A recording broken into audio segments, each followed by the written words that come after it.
अमड़ ऐं अबे जी वफ़ा याद कर, इएं पंहिंजे दिल खे तूं आबाद कर। अमड़ ऐं अबे जी वफ़ा याद कर, इएं पंहिंजी दिल खे तूं आबाद कर। इएं पंहिंजी दिल खे तूं आबाद कर। ओ अमड़िया छपर में अबो चावा, बिनी जोत केॾो मिठो नवा। अमड़िया छपर में अबो चावा, बिनी जोत केॾो मिठो नवा। करे तिन जी ख़िदमत तूं दिल शाद कर। करे तिन जी ख़िदमत तूं दिल शाद कर। इएं पंहिंजी दिल खे तूं आबाद कर। अमड़ ऐं अबे जी वफ़ा याद कर। अमड़ ऐं अबे जी वफ़ा याद कर। इएं पंहिंजी दिल खे तूं आबाद कर। इएं पंहिंजी दिल खे तूं आबाद कर। ओ न उफ़ बि अमड़ खे तूं चओ ऐं मिठा, ॾुखिया ॾींहं तोला अमड़ सठा।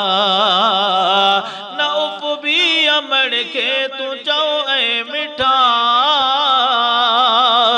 ॾुखिया ॾींहं तोला अमड़ सठा। नरम लहज सां तूं त फरियाद कर। नरम लहज सां तूं त फरियाद कर। इएं पंहिंजी दिल खे तूं आबाद कर। इएं पंहिंजी दिल खे तूं आबाद कर। अमड़ ऐं अबे जी वफ़ा याद कर। इएं पंहिंजी दिल खे तूं आबाद कर।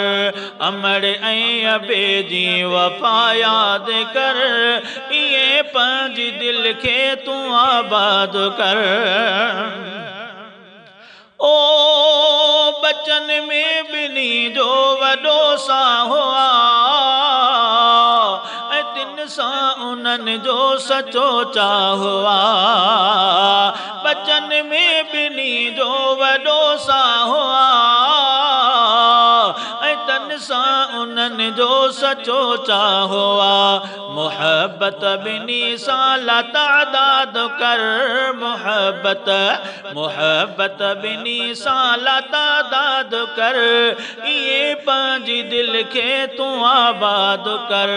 अमड़ ऐं अबे जी वफ़ा याद कर। अमड़ ऐं अबे जी वफ़ा याद कर।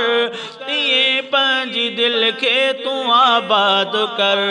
इएं पंहिंजी दिल खे तूं आबाद कर।